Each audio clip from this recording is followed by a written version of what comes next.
Hey, it's Andy from Junkyard Empire, and we're here to check out some of my junk.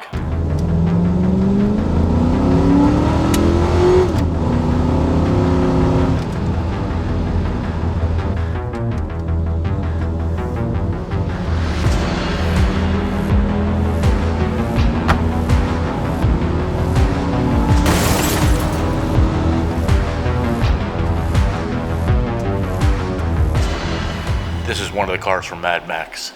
A 1974 Falcon XB, right-hand drive, 4-speed, 351 Cleveland. This is the car that got me into cars. I saw this movie, The Road Warrior, Mad Max, whichever one you want to call it. Mad Max is when it came out in this form, Road Warrior. They chopped it up and did a bunch of stuff, but I absolutely loved this. And in the movie, they had a switch that would turn this on and off. It was like a shot of nitrous, basically, and I thought it was the coolest thing in the world, and I wanted to build a car that you could turn a blower on and off. I mean, personally, I think when you hit the switch and you get 200 horsepower, you're gonna break everything. I don't know. On the show, we put a real blower on it. We took off the fake one. It used to have an AC compressor. You could hit a switch and turn the blower belt on and off to make it look like the real movie. But my buddy Dave made this Scott injection hat, which is, it works. Everything is real. And there's a bunch of other stuff I still need to do to this car. We need to just give it some upgrades, but there is still nothing like the sound of a blower, and there is still nothing like the sound of this car, in my opinion. And to this day, this is my favorite car. So I'm gonna start this for you. You gotta hear the sound, and this is what I hope will get younger generations to get into cars when you hear the blower whine.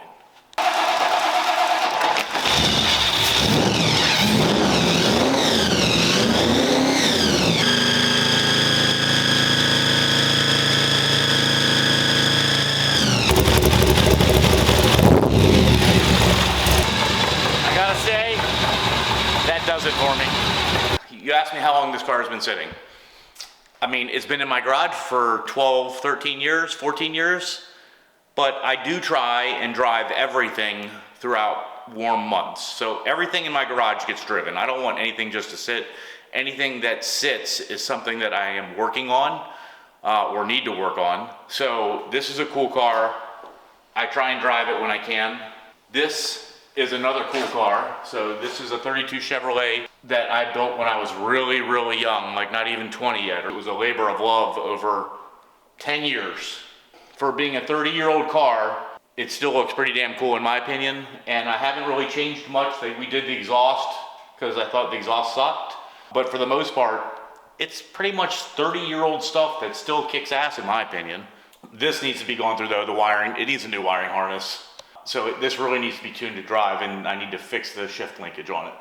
You're gonna ask why everything is so dusty, because I cannot afford my own personal car detailer, and it is cold outside, so I'm not driving stuff in the cold, so it's gonna get dust. I'm doing a bunch of work on the grouse, and I'll clean it all up. It'll be all right.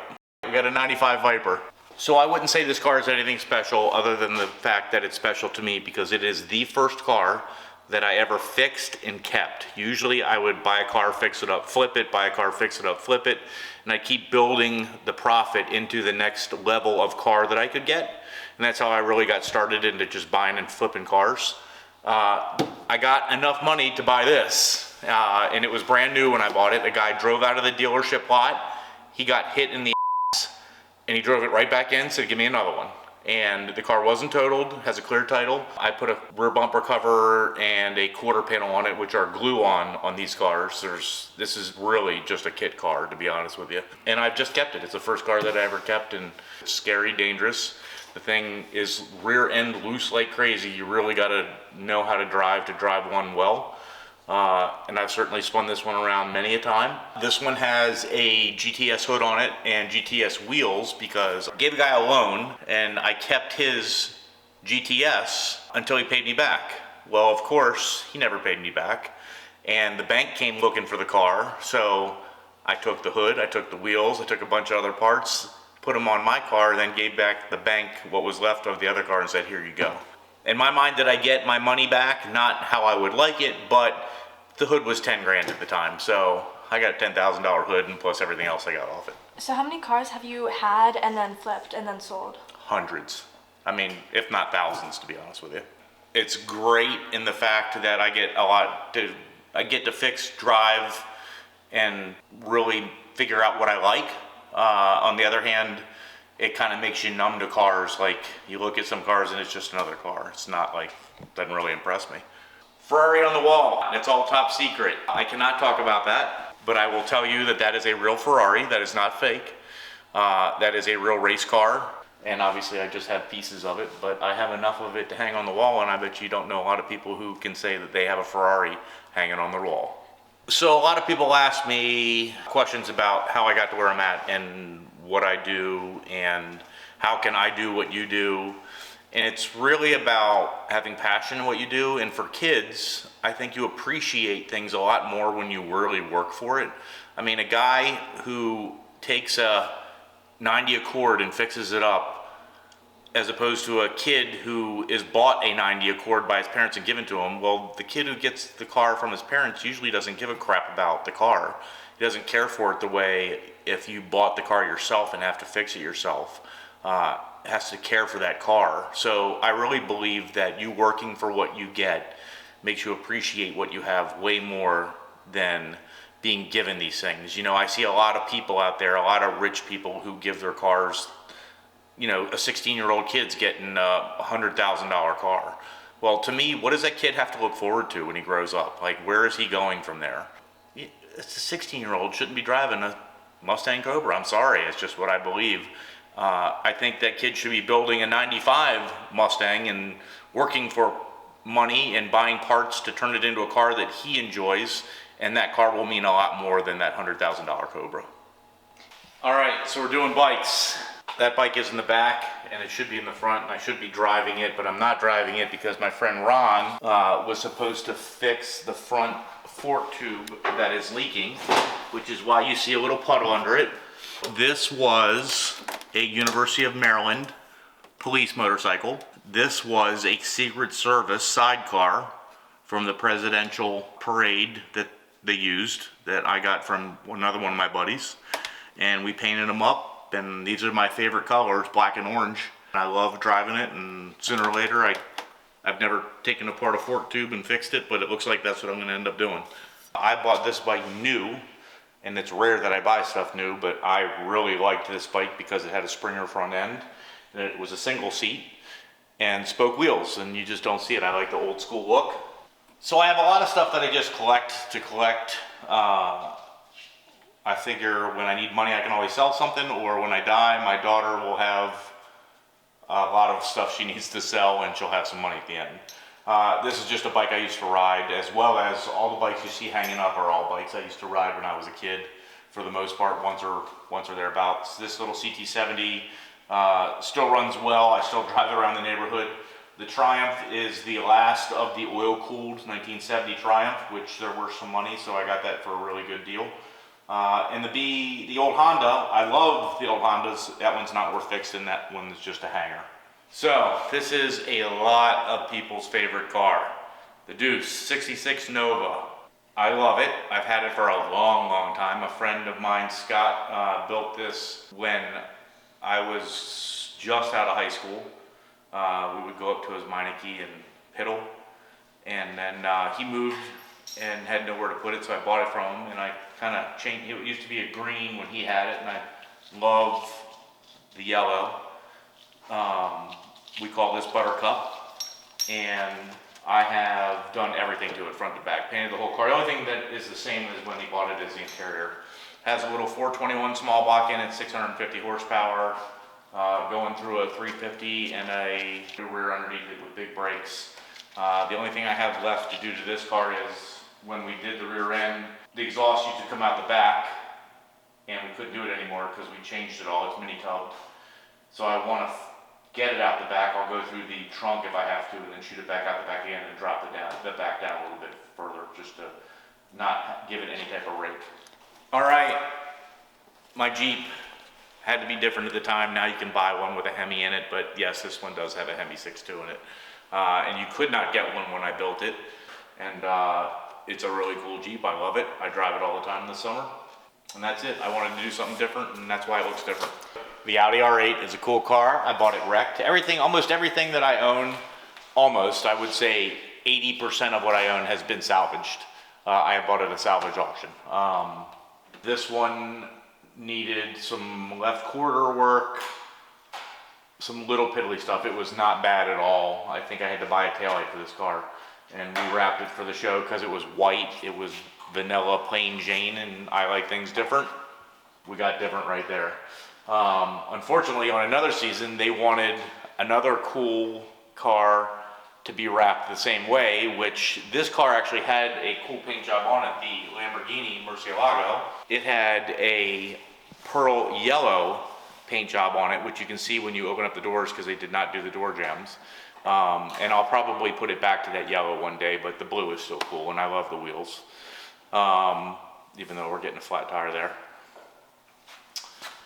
The R8 is just a car that I drive once in a while. The Mini, it was my daily driver. We put a tune in it, just scoots right along. It's really cool. It's like driving a go-kart. It gets really good gas mileage. This is a 15 Hellcat, which I bought brand new because I just love this car.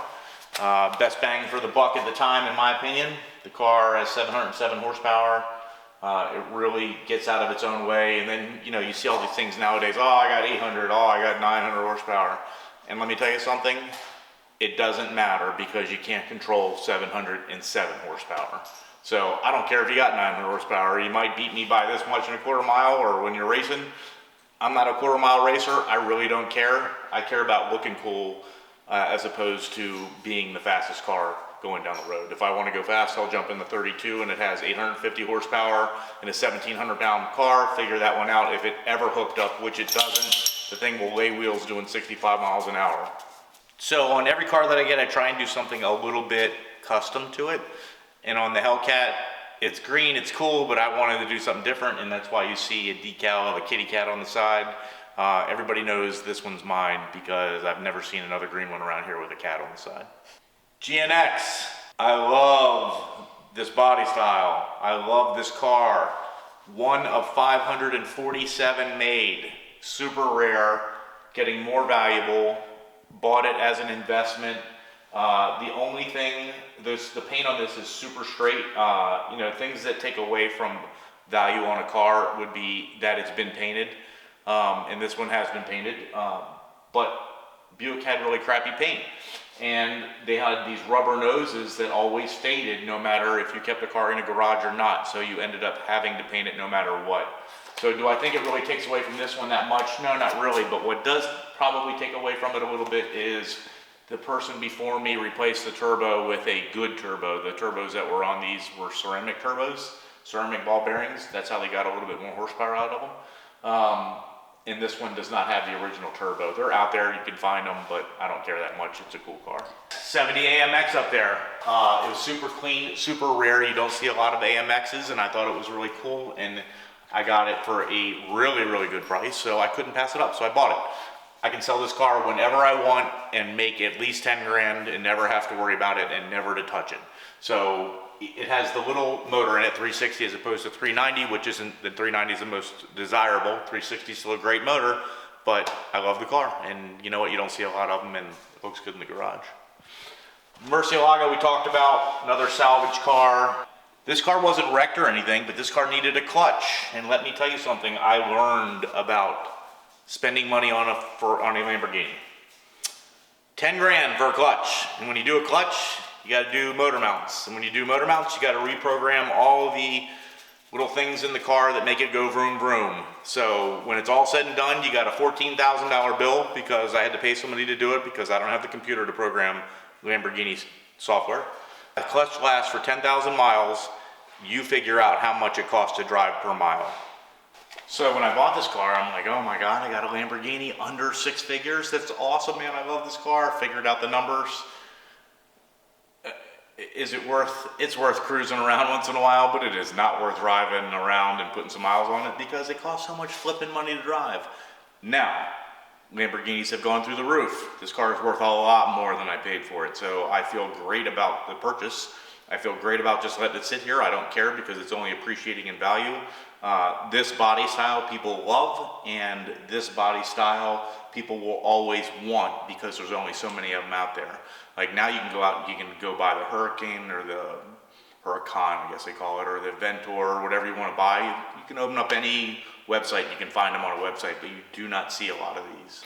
I think a car is a good investment if you buy the right car and you sell it at the right time, and if you know what you're doing. I know tons of people that go from auction to auction. They'll go to a Mecum in Florida and they'll take another car to Arizona and sell it and make 10 grand. Because every market is different. Every car is worth more in a different part of the United States. So if you know what you're doing, you can make money. If you don't know what you're doing, don't go just buy a car to buy a car. My friend up the street bought a 69 Camaro. He paid 80 grand for this car. It was supposed to be a numbers matching car. He doesn't know what he's doing. He brings the car down to me, I run the numbers. It's not a numbers matching car. That car went from being an $80,000 car, which is probably what it was worth at the time if it was numbers matching, to a $50,000 car because now it's not a numbers matching car. It only takes one thing to ruin a whole deal, and it's not hard to do. So you really gotta know your stuff. This is a special edition Viper GTS. There's very few of them out there. They're super cool cars. I love Dodges and I love Vipers if you haven't figured that out. And I saw this car, it went for a decent price, so I bought it. And I didn't look at the car that hard, and it ended up being a nightmare because the whole car had to come apart to get put back together correctly, which we did. The other problem with this car is I don't fit in it. Like, it is really small inside. The previous model was way more comfortable inside. I don't even like driving it. At some point I just need to sell this car and get rid of it, which will be one of the first cars that I do get rid of, but as of right now, it's just sitting in the garage. All right, here we have a 2013 PPV Caprice Police Car. I dig police cars because I like going 90 wherever I go, and the cops just give you like, what's up?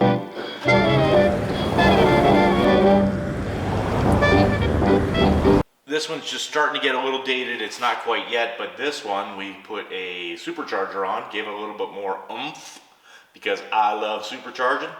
This is a supercharger. This is a bolt-on belt-driven supercharger.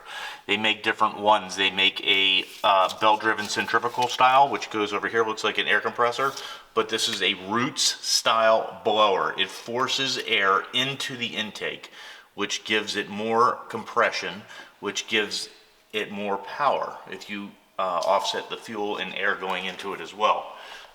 So this alone should give it 150, 175 horsepower to the already 435 horsepower motor.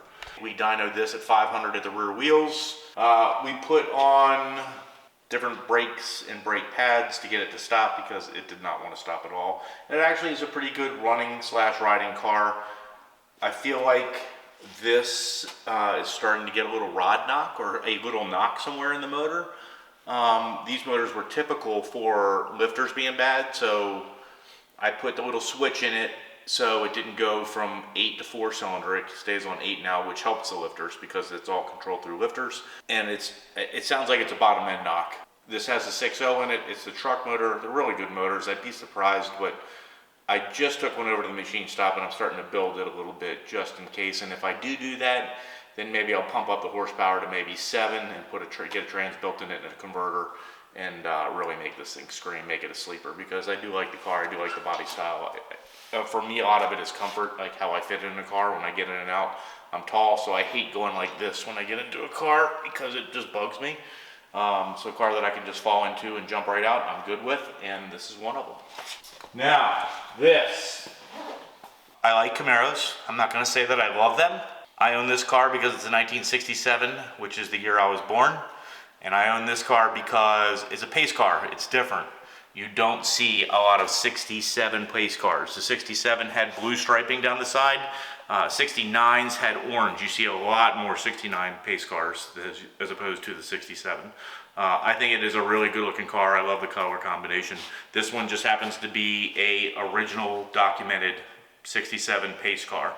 There are a few things that are not completely original to this car. So I had the motor built. It's not original, it's super close to being original. It's the production date I think is like 2 months off. but I do not have the original block. The heads I think are original, and I think the trans and rear are original. This one has a little thump to it. It's got a little cam in it. You know, I wanted to go a little faster, of course, so it's got headers on it, and I have the original exhaust manifolds to go with the car if I were to ever sell it. But I got the car at a really good deal, and you know, I had my own body shop do all the body work on it, so I'm in it right, and it's right now it's probably worth about 100. And that number fluctuates, it goes up and down. Sometimes it's worth 75, and sometimes it might be worth more, but I know I'm right however you look at it. This is a 260Z, and I'm not quite sure of the year. I believe it's a 75 or 76, but I don't want to be called a liar online, so maybe it is, maybe it isn't. This car definitely needs some more work before it can be roadworthy. I thought it was a cool car. I mean, looking at it now, I can see the runs in the paint that need to be buffed out, but it needs a bunch of little crap to get it to go. I love the paint color on it. It's cool. Just something that's I need to finish. I don't have a lot of money in it. It's worth more than I have in it, so however long it sits here, however long it's going to sit here, I'll always make money with it. That's how I look at it. 2005 Ram SRT. SRT means that there is a Viper engine underneath the hood of this car. Back in this era, you had a lot of manufacturers fighting for, they wanted to be the coolest truck. Chevrolet had an SS, Ford had a Lightning, they all wanted to go fast, and Dodge was the first one to step up and throw 10 cylinders, 500 horsepower underneath the hood with a 6-speed, big long shifter. As you can see, it's 505 horsepower. I had to take this and put a little box in here and fill up this with alcohol, which gets injected into the cylinders when you floor it, and it's like a little shot of nitrous. It's like 25 horsepower, it's nothing. And it keeps the cylinders really clean. So I built my house with the premises that I was going to get old and work on cars, which is a good premise. The problem I have is I have too many cars now. I did the show, and one of the things with the show was I got to keep all the cars from the show. And unfortunately, they made cars show ready, which means they really weren't ready to drive. They need a lot more work, and I probably have 20 cars that need a lot more work, and there's just no way in my lifetime that I can fix them all up and be available to drive them. So I built this because I'm pretty clean, and as you can see, this is not right now because I have a kid working for me who is not as clean as me. I have another garage downstairs that is where I call my dirty garage, which is where I want to move everything that I'm working on down there. He can mess that up all he wants, and I can make this nice and feel comfortable coming and tinkering and knowing where all my stuff is, as opposed as it being all over the place.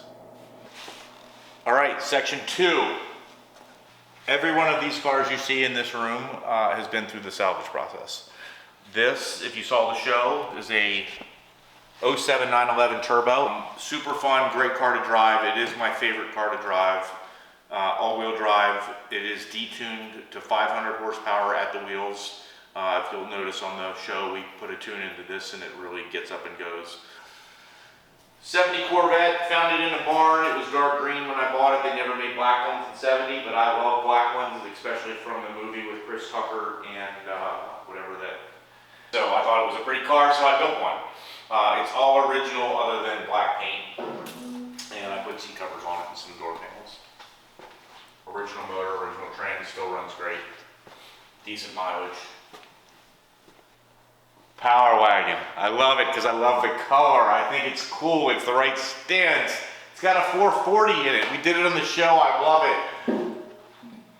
The problem with it is you go over a bump and the front moves back and forth, and I cannot figure it out. I don't know why. The only theory is that the tires are so big and oversized that it's pulling it around, but I have not figured it out yet. I have not figured out how to fix it yet. I mean, I know what would fix it, but I really don't want to go to all that trouble. I don't know. If anybody you know of an answer, tell me, please. 98 Jeep Wrangler, it was a hoopty. It was in the junkyard, ready for the scrapyard. And you know what? I said, no, it is not time to go yet. We're going to rebuild you. I stripped this baby down to nothing because the tub was completely rusted. And I got a later model tub and put it on it, which is why if you're a Jeep person, you will realize that the gas cap is on the incorrect side of wherever this is. That shouldn't be there on this year, but on this baby it is, because I used a later model tub. And the rear frame was completely rotted out with Jeeps, as they do. They all rot right here, and as you can see, we pulled it all down. We plated the entire frame with metal, way stronger than it ever could be or was from our factory. Painted it again in the undercoating so I could drive it through the woods and not worry about it. I rebuilt every component in the Jeep. It has a Jasper motor, a Jasper transmission. We put gears in this, 513s, with air lockers, ARB air lockers in it. All new bearings, all new axles, it's all new. I put a new speedometer in at the time, so when it started at 0000, that is when I knew that how many miles were on the Jeep. So, you know, something just to jump in and tool around in when it's warm outside. 18 Jaguar coupe, cool looking car. I don't fit in it. I'll have to sell it one day, but I like the way it looks in the garage, so this is where it'll be. And I bought it because I bought it so ridiculously cheap. I couldn't believe I was actually buying the car for that price, and I won it, and I just haven't sold it yet. 2018 S5, I bought it because I got a really good deal on it. I actually have another one, a 2019 S5 that I bought from an Audi dealer, from someone hitting it in the parking lot, that is being fixed at the dealership right now, which I plan to keep. I was going to keep that car and use it as a driver. And then this car I bought because it was so cheap, and I fixed everything that needed to be fixed on it. And I just found out today, actually, because it has a code for a catalyst, that whoever the previous owner was took out the converter and put in a downpipe. Which sucks, because I can't sell the car with no converter on it. It's terrible. I'm gonna have to put it back to the way it was, or keep this car and drive it and sell the black one. I haven't decided yet, but that's the scoop with it.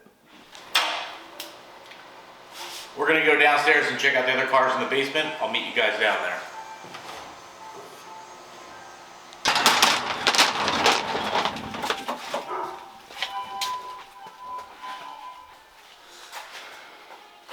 So this is a 1978 CJ7. It is an all original other than the tub. I love the brown. I had Tommy paint the rear end cover. You can see A&W root beer brown. And this has a 304 in it, automatic. And this is a Levi's edition. And if you check out the seats, they have the Levi buttons. And this is just a really cool ride. I love it.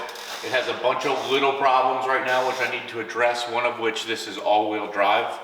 And it's got a vacuum switch in the glove box, which you cannot find anymore, so I have to figure out how to make it so I can switch it back and forth. I started collecting license plates since I was a kid, because my dad owned a junkyard, so I just started collecting license plates. And then over the years, like, people saw that I had them and they would give me old ones, and now I have boxes, and I just recently started running them along the edge of my brick around the whole garage. And I think I'm just gonna keep on going around the entire garage with license plates. I think it's pretty cool. Different eras, different colors, different states. It's just cool. Hey guys, thanks for watching. I really appreciate you watching the show. Please like and subscribe. I got a bunch of cars here in my garage, but the best part is I got a bunch of other cars at the junkyard. I got even more cars at Damascus. So we have a lot more to film. I hope you like it. Keep on watching.